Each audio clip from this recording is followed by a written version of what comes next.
सहनौ भुनक्तु सह वीर्यं करवावहै तेजस्विनावधीतमस्तु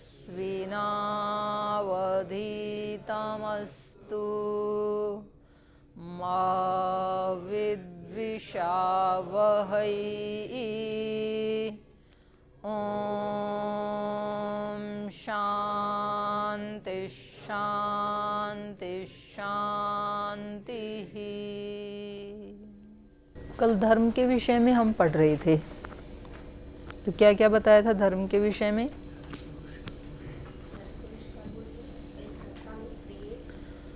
श्रीकांत जी, धर्म के विषय में क्या क्या पढ़ाया था कल?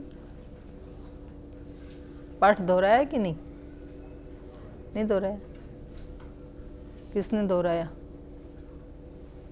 हाँ आप बताओ प्रवीण जी। और विशुद्ध अंतःकरण के संयोग से धर्म उत्पन्न होता है। और चारों वर्ण आश्रम के विहित जो द्रव्य गुण कर्म है उनको श्रद्धा पूर्वक पालन करना ही धर्म होता है। तो उसके धर्म के सामान्य क्या क्या लक्षण बताए थे? श्रद्धा, अहिंसा, भूत ही तत्व, सत्यवचन, इसमें लिखाई है ना सारा। वर्जनम, अभिषेचनम, सूचि द्रव्य सेवनम, विशिष्ट देवता भक्ति, उपवास, अप्रमादश्च, ये सामान्य लक्षण बताए थे। फिर उसके बाद ब्राह्मण, क्षत्रिय और वैश्यों के अलग अलग भी बताए थे। यज्ञ, अध्ययन, दान, ये तो तीनों को करना चाहिए। यज्ञ याग आदि करना, अध्ययन करना और दान करना। और फिर इनके विशेष विशेष भी बता दिए थे, ब्राह्मण, क्षत्रिय, वैश्य और शूद्र के। तो आगे पढ़ेंगे। तो ये जो कल बताया था ब्राह्मण, क्षत्रिय, वैश्य नाम यज्ञ, अध्ययन, दानानि, इससे ये पता लगता है कि तीनों ही वर्ण जो है वो विद्वान होते थे। अभी तो हमारी मान्यता ये हो गई ना कि केवल ब्राह्मण वर्ग को ही ज्ञानी होना चाहिए, बाकी ना भी पढ़ें तो चलेगा।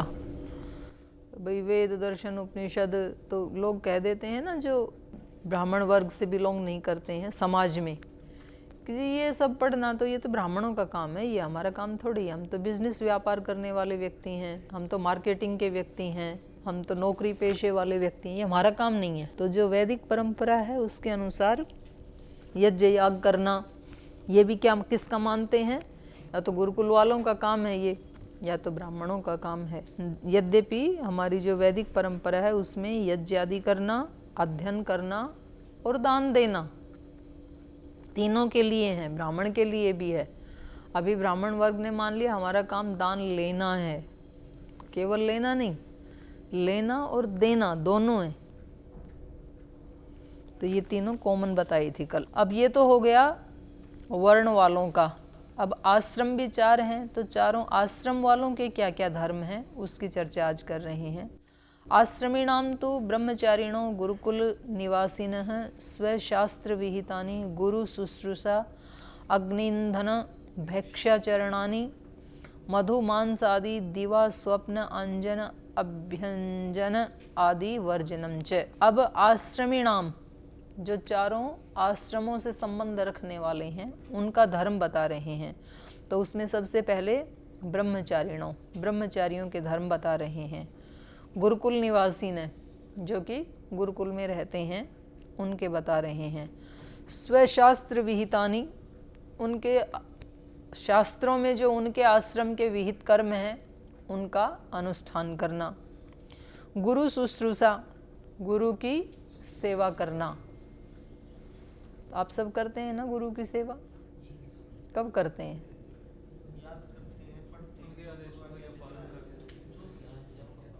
हैं जी? कौन सी आज्ञा का पालन करते हो? तो यही गुरु की सेवा है। सेवा का मतलब ये नहीं है कि पैर दबाना, कपड़े धुलना, वो भी सेवा है, पर वो तो सब नहीं कर सकते हैं ना। एक आश्रम में यदि 500 लोग रहेंगे तो 500 पैर तो है नहीं, पैर तो दो ही हैं, तो फिर झगड़ा हो जाएगा। वस्त्र भी दो ही हैं तो कितने धुलेंगे। तो जो वो हमसे चाहते हैं, जो हमें विद्वान बनाना चाहते हैं, बलवान बनाना चाहते हैं, जैसा उन्होंने हमारे लिए एक अनुशासन का विधान किया है, उसका पालन करना यही गुरु सेवा है।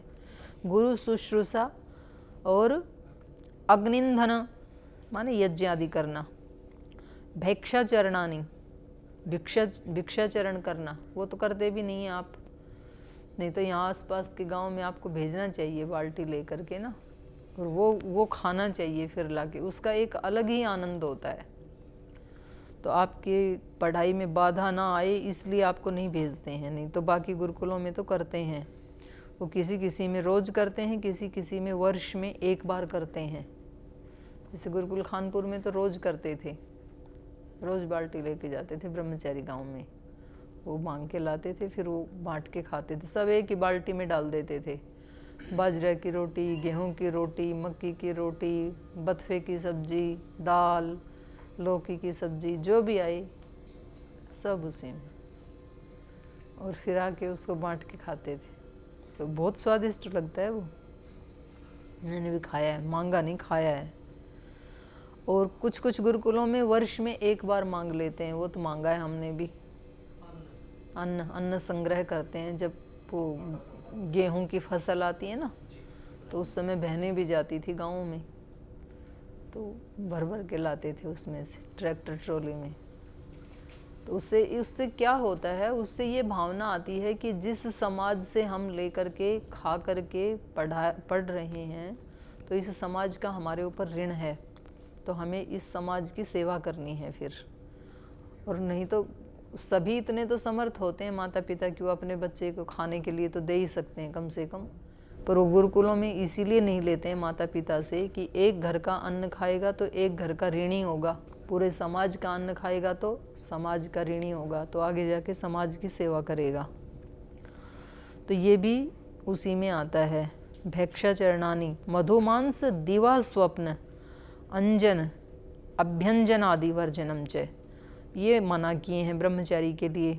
मधुमांस माने शराब या मांसाहार आदि, और दिवा स्वप्न दिन में सोना, और अंजन और अभ्यंजन, अंजन माने काजल आदि लगाना, और मालिश आदि करना। मालिश तो करते हैं ब्रह्मचारी वैसे, तो ये मतलब सुगंधित तेल आदि से मना किया होगा। तो मधु मांस दिवा स्वप्न अंजन अभ्यंजन आदि वर्जनम, इसको मना किया ब्रह्मचारी के लिए। विद्याव्रत स्नातकस्य कृतदारस्य गृहस्थस्य शालीन यायावर वृत्ति उपार्जितैः अर्थैः भूत मनुष्य देवता पितृ ब्रह्माख्यानां पंचानां महायज्ञानां सायं प्रातः अनुष्ठानम। ब्रह्मचारी के बाद अब गृहस्थी के धर्म बता रहे हैं, उसको क्या करना चाहिए। विद्याव्रत स्नातकस्य, जो विद्या स्नातक भी हो गया और व्रत स्नातक भी हो गया, दो प्रकार के स्नातक, विद्या भी पूरी करनी और उसके साथ साथ व्रत स्नातक, व्रत का भी पालन करना,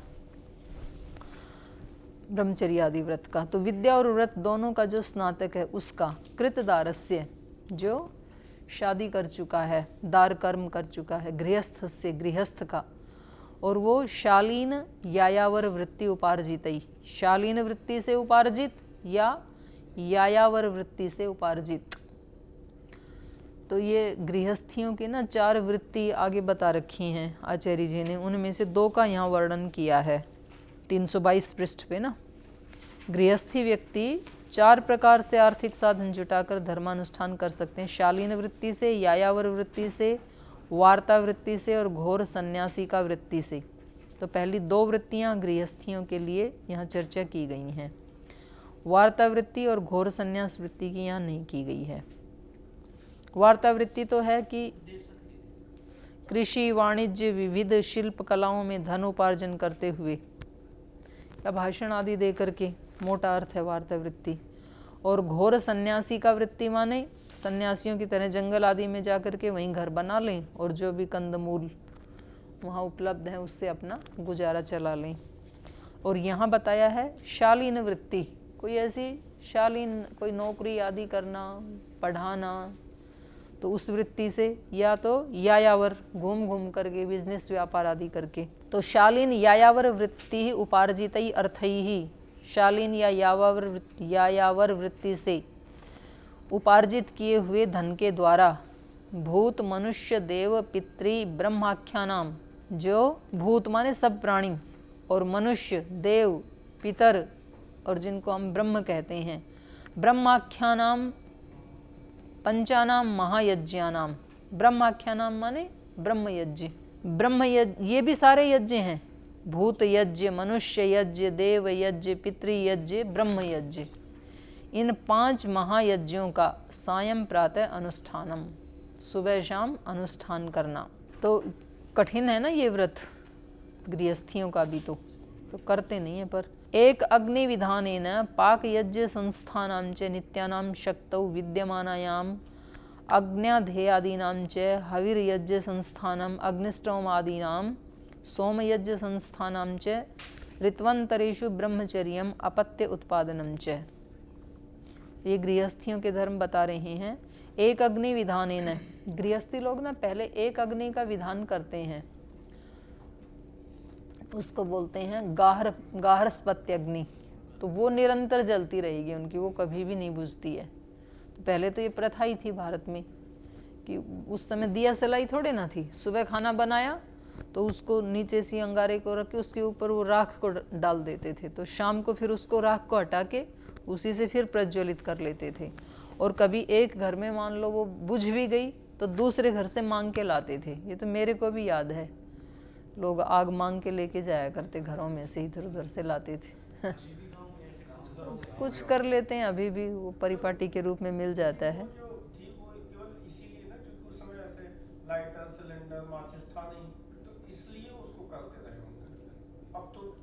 नहीं नहीं, उसका एक अन्य हेतु भी है, उसका अन्य हेतु ये, उससे प्रीति भी तो बढ़ती है ना परस्पर आदान प्रदान से। और दूसरा ये, इसको हमने देवता माना है, तो उसकी हमेशा जल अग्नि ये हमेशा विद्यमान हो गृहस्थी के घर में, अन्न जल धन धान्य दूध, तो इसलिए पशु रखते थे। दूध भी कभी बेचते नहीं थे, किसी के घर में नहीं है तो दूसरे के घर से मांग के लाते थे। विवाह शादी में भी कभी खरीदते नहीं थे, पूरे गांव का दूध इकट्ठा किया जाता था। इस प्रकार तो उससे प्रीति भी बढ़ती है ना परस्पर, नहीं तो एक दूसरे से मतलब ही नहीं है। पंकज जी हंसी आ रही है आपको, याद आ रही है? कभी मांगा होगा। देखो ये एक अग्नि विधाने ने, एक अग्नि का विधान करके गृहस्थी हो गए तो अग्नि नहीं बुझने देना, और ये प्रतीक भी है। अग्नि ना बुझने देना मतलब महर्षि दयानंद भी ये व्रत दिलवाते थे कि हवन कुंड की आग कभी आपके घर से बुझनी नहीं चाहिए। तो ये प्रतीक भी हैं कि हमारे दिल में वो अग्नि प्रज्वलित रहनी चाहिए, देश की, धर्म की, सेवा की, ऋण उतारने की। तो एक अग्नि विधाने न पाक यज्ञ संस्थानाम च नित्यानाम, कुछ पाक यज्ञ होते हैं और नित्य यज्ञ तो होता ही है। तो पाक यज्ञ संस्थानाम च नित्यानाम शक्तौ विद्यमानायाम, तो जैसी उसकी शक्ति है, सामर्थ्य है, उसमें उसकी विद्यमानता होनी चाहिए, मतलब ये करने चाहिए उसको गृहस्थी को। और अग्निधेयादि नाम चाहिए, यज्ञों के नाम हैं अग्निधेयी, हविर यज्ञ, हविर यज्ञ मन जिसमें हवि बनाई जाती है, पुरोडाश आदि बनाया जाता है। वो मेरी पुस्तक दे देना भाई जिसके पास है। अग्निधेय आदि नाम च हविर यज्ञ संस्थानाम, अग्निष्टोम आदि नाम, ये भी यज्ञ का नाम है। अग्निष्टोम आदि यज्ञ करने चाहिए गृहस्थी को। सोम यज्ञ संस्थानाम च, सोम याग आदि करने चाहिए। तो अलग अलग प्रकार के यज्ञ हैं ये। ऋत्वंतरेषु ब्रह्मचर्यम, ऋतुकाल से अतिरिक्त ब्रह्मचर्य का पालन करना चाहिए। अपत्योत्पादनम च, और यथा समय संतति उत्पन्न करना, ये गृहस्थी के लक्षण हैं। अब आगे बता रहे हैं वानप्रस्थी के। ब्रह्मचारिणो गृहस्थस्य वा ग्रामान् निर्गतस्य वनवासो वल्कल अजिन केश श्मश्रु नख रोम धारणम च। ब्रह्मचारिणो गृहस्थस्य वा, भले ही तो ब्रह्मचर्य से सीधा ही वानप्रस्थी बन जाए, या तो फिर गृहस्थ के बाद तो बनना ही चाहिए जरूर। तो ब्रह्मचारिणो गृहस्थस्य वा, ब्रह्मचर्य आश्रम से या गृहस्थ से, ग्रामात् निर्गतस्य, गांव से बाहर निकल करके, फिर एक उम्र विशेष के बाद फिर गांव में नहीं रहना चाहिए गृहस्थी को भी। तो वहाँ से गांव से निकल करके वनवासो, वन में निवास करना चाहिए। वन है ही नहीं अभी, निवास कहाँ करेंगे। तो वनवासो वल्कल अजिन केश श्मश्रु नख रोम धारणम च, वल्कल आदि वस्त्र पहने या अजिन चर्म वस्त्र पहने, और नख केश श्मश्रु, केश भी नहीं कटवाना, और श्मश्रु दाढ़ी मूछ भी नहीं कटवाना। नख, नख का भी क्यों मना कर दिया, नाखून भी बड़े हो जाएंगे, फिर नाखून के लिए भी मना कर दिया। नहीं नहीं, ऐसे नहीं कहा कि आप काट लो, ऐसे नहीं कहा। काटना भी नहीं, कटवाना भी नहीं, दोनों मना किया। नहीं तो वो बोले नाई के पास जाके दाढ़ी नहीं बनवाना, खुद बना लो, ऐसे नहीं कहा। वल्कल अजिन केश श्मश्रु नख रोम धारणम च, इन सब को धारण करना। वन्य हुत अतिथि ही शेष भोजनानि वानप्रस्थस्य, और वन्य, वन्य माने वन में होने वाले, हुत अतिथि शेष, वन में होने वाले जो भी उसके पास कंदमूल आदि हैं, उनको पहले अग्निहोत्र करके, उनका पहले यज्ञ करके, और फिर अतिथि यज्ञ करके, वहाँ भी अतिथि आ सकते हैं वन में भी, तो उनको खिला के फिर जो शेष बचे वो खुद खाना। तो सभी का तपस्वी जीवन होता था, वानप्रस्थी का भी गृहस्थ का भी। ये वानप्रस्थ के धर्म बताए हैं। अब आगे बता रहे हैं सन्यास के। त्रयाणाम अन्यतमस्य श्रद्धावत सर्वभूतेभ्यो नित्यम अभयम दत्वा सन्यस्य स्वानि कर्माणि यम नियमेषु अप्रमत्तस्य षट् पदार्थ प्रसंख्यानात् योग प्रसाधनम प्रवर्जितस्य इति।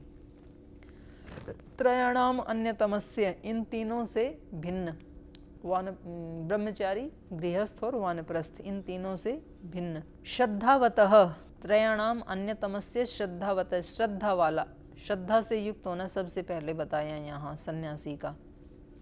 सर्वभूतेभ्यो नित्यम अभयम दत्वा, सब प्राणियों को नित्य ही अभय दान दे करके, कि मेरे से भी कोई भयभीत ना हो और मैं भी किसी से भयभीत ना हूँ, तो ये अभय दान दे करके। सन्यस्य स्वानि कर्माणि, संन्यास आश्रम के जो विहित कर्म हैं, वेदाध्ययन और वेदोपदेश मुख्य रूप से। यम नियमेषु अप्रमत्तस्य, यम नियमों का पालन करने में अप्रमत्त होकर के, वो प्रमाद रहित होकर के यम नियमों का पालन करता है सन्यासी।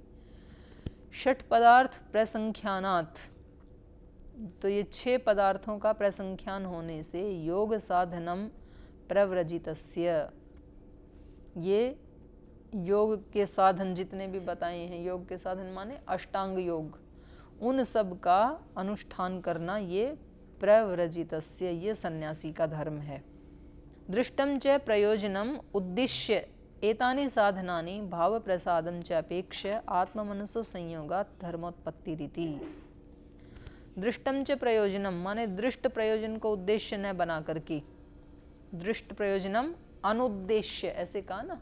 सन्यासी को या बाकी को भी ये जो ऊपर साधन बताए हैं करने के लिए चारों ही आश्रम वालों को, तो कह रहे हैं दृष्टम च प्रयोजनम अनुद्दिश्य, दृष्ट प्रयोजन को उद्देश्य ना करके, माने सांसारिक लाभ या तात्कालिक सुख को उद्देश्य करके, उद्देश्य ना करके, एतानी साधनानी, ये जो ऊपर साधन बताए हैं चारों के लिए ही, ये भाव प्रसादम च अपेक्ष्य, और भाव प्रसाद की अपेक्षा से, भाव प्रसाद माने चित्त शुद्धि, चित्त शुद्धि भाव की अपेक्षा से, आत्म मनसो संयोगात, आत्मा और मन के संयोग से जब हम अनुष्ठान करते हैं तो ये धर्मोत्पत्ति रीति, ये ही धर्म की उत्पत्ति है।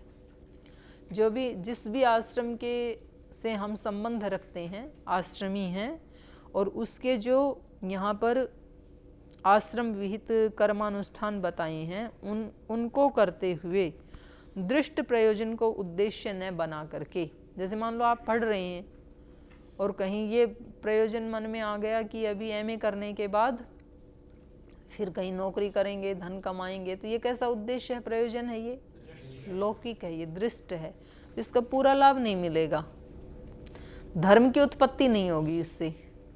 तो इसलिए कहा दृष्ट प्रयोजन को उद्देश्य न बना करके ये उपरोक्त जो साधन हैं, एतानि साधनानि, ये किसके लिए हैं, भाव प्रसादम च अपेक्ष, इसको करते हुए मेरे चित्त की शुद्धि होगी, इनका अनुष्ठान करते हुए, ये मेरा लक्ष्य है कि इसको करते हुए चित्त की निर्मलता को प्राप्त कर जाऊं। भाव प्रसादम च अपेक्षा आत्म मनसो संयोगात, और फिर आत्मा और मन के संयोग से जब हम इन कर्मों को करते हैं तो धर्मोत्पत्ति रीति, तब धर्म की उत्पत्ति होती है। तो प्रशस्त आचार्य जी ने धर्म का लक्षण बता दिया। अब आप इधर 8वां सूत्र हम क्या पढ़ रहे थे, शुचि अशुचि के बारे में पढ़ रहे थे कि जो यम नियमों में भी केवल यमों का पालन करे तो भी वो गिरने से बच जाएगा, लेकिन यमों को छोड़ करके यदि नियमों का पालन कर रहा है तो फिर बचेगा नहीं। फिर तो यमों का पालन ज़्यादा यहाँ पर अनुष्ठेय बताया। आगे 9वां सूत्र कह रहे हैं असति च अभावात। असति माने यमों का पालन यदि नहीं करते हैं तो अभावात, भोजन की शुचिता का अभाव होने से। यदि देखने में अच्छा भी भोजन है, भले ही वो शाकाहार ही है, फलाहार है, दुग्धाहार है, देखने में अच्छा है, लेकिन उसको खाते हुए भी हम यमों का पालन नहीं कर रहे हैं, अहिंसा, सत्य, अस्तेय, ब्रह्मचर्य, अपरिग्रह, इनका पालन नहीं कर रहे हैं तो वो उसमें शुचिता का अभाव ही रहेगा। असति, यमों के न रहने पर, अभावात, शुचि भोजन आदि के संभव न होने से भी यमाचरण से रहित व्यक्ति का कल्याण नहीं हो सकता, यह समझना चाहिए। क्योंकि यमों के बिना शुद्ध भोजन आदि संभव नहीं, इसलिए भी पूर्व सूत्र के समान यमों के आचरण के बिना अभ्युदय या कल्याण संभव नहीं है। अब कह रहे हैं धर्माधर्म की परीक्षा के बाद अब सूत्रकार धर्माधर्म में प्रवृत्ति के मूल राग और द्वेष का वर्णन कर रहे हैं। धर्म या अधर्म में हमारी प्रवृत्ति क्यों होती है, राग और द्वेष के कारण, दोनों में। तो पहले राग को समझा रहे हैं। राग क्या है, सूत्र बोलिए सुखाद रागः, सुख से राग उत्पन्न हो जाता है। किसी चीज से हम सुख लेते हैं, उससे राग की उत्पत्ति हो जाती है।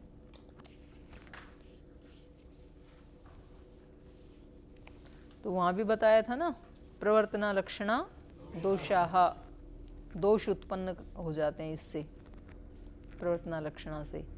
तो राग की उत्पत्ति एक तो सुख से होती है, दूसरी राग की उत्पत्ति होती है तन्मयत्वाच्च,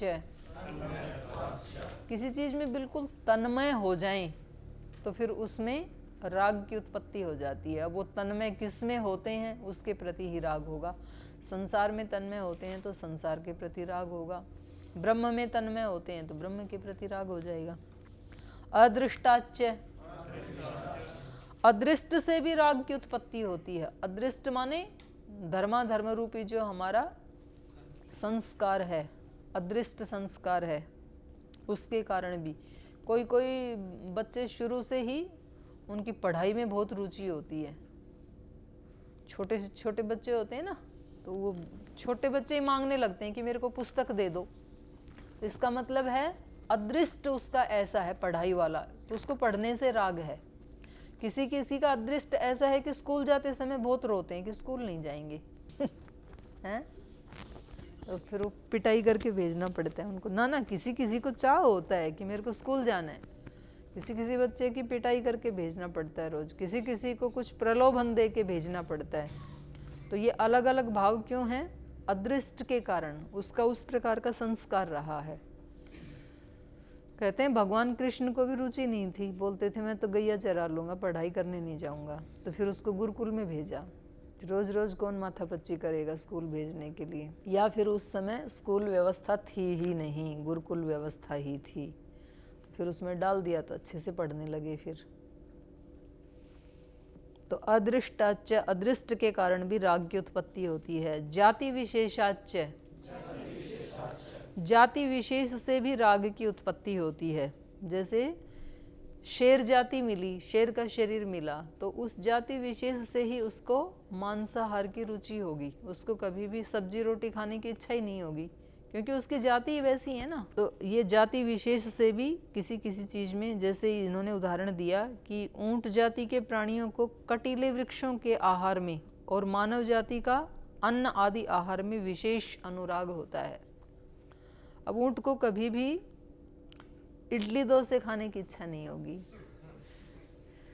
उसको कटीले वृक्ष ही अच्छे लगते हैं, क्योंकि उसकी जाति वही है। तो जाति विशेष से भी राग की उत्पत्ति होती है। इसलिए विभिन्न जातियों के प्राणियों में परस्पर द्वेष की उत्पत्ति भी देखी जाती है। ये शाश्वतिक विरोध कहलाता है। जैसे ऊंट, भैंस, सांप, नेवले, कुत्ते और गीदड़ का, काक और उल्लूक का। ऊंट भैंस का तो नहीं होता है, वो तो साथ साथ बैठे रहते हैं घरों में। मैंने तो देखा है कि घर में रहते हैं। उधर दक्षिण हरियाणा में तो हर घर में ऊंट भी होता है, हर घर में भैंस भी होती है। तो या तो आदत बढ़ जाती होगी उनको। तो ये जाति विशेष से, ये ऐसे कह रहे हैं कि जैसे राग उत्पन्न होता है, ऐसे जाति विशेष से द्वेष भी उत्पन्न हो जाता है। कुत्ता बिल्ली का है जैसे द्वेष। तो जिस प्रकार सुख दुख से राग द्वेष की उत्पत्ति होती है, वैसे ही राग द्वेष से धर्म और अधर्म में प्रवृत्ति भी होती है। अब राग द्वेष की उत्पत्ति कैसे होती है वो बताया। अब राग द्वेष के कारण धर्म या अधर्म में प्रवृत्ति होती है। तो सूत्र बोलिए, इच्छा द्वेष पूर्विका धर्माधर्मयोः प्रवृत्ति ही। यहाँ इच्छा का मतलब है राग। राग द्वेष पूर्विका धर्माधर्मयो प्रवृत्ति ही। धर्म या अधर्म की प्रवृत्ति जो हमारी होती है वो क्यों होती है? राग द्वेष पूर्वक होती है। उसके मूल में या तो राग होता है या तो द्वेष होता है। तो राग के कारण धर्म में प्रवृत्ति होती है, राग के कारण अधर्म में भी प्रवृत्ति होती है, द्वेष के कारण भी धर्म में प्रवृत्ति होती है और द्वेष के कारण अधर्म में भी प्रवृत्ति होती है। तो व्यक्ति वेदादि विहित कर्म तथा अधर्म का मतलब है वेदादि निषिद्ध कर्मों का आचरण राग द्वेष के कारण करता है। जैसे राग से यज्ञ, अध्ययन, दान आदि। किसी किसी का राग होता है ना कि यज्ञ के बिना खाना ही नहीं खाऊंगा। पढ़ने में, यज्ञ करने में, अध्ययन करने में, दान करने में राग होता है उनका। तो इससे क्या हो रहा है? धर्म में प्रवृत्ति हो रही है। उसमें राग होने से उसमें प्रवृत्ति हो रही है, वो वैसे वैसे कर्म करता है। धार्मिक कार्यों में तथा तात्कालिक सुख आभास होने पर राग से सुरापान, परदार गमन आदि अधर्म में भी प्रवृत्ति होती है। अधर्म में भी प्रवृत्ति क्यों होता है? राग के कारण। धर्म में भी प्रवृत्ति क्यों हो रहा है? राग के कारण। इसी प्रकार द्वेष से हिंसा आदि अधर्म में तथा धन मद से अन्य से द्वेष के कारण ग्राम, कामेष्टि आदि धर्मजनक कार्यों में भी प्रवृत्ति होती है। द्वेष से भी धर्म में भी प्रवृत्ति होती है, अधर्म में भी प्रवृत्ति होती है।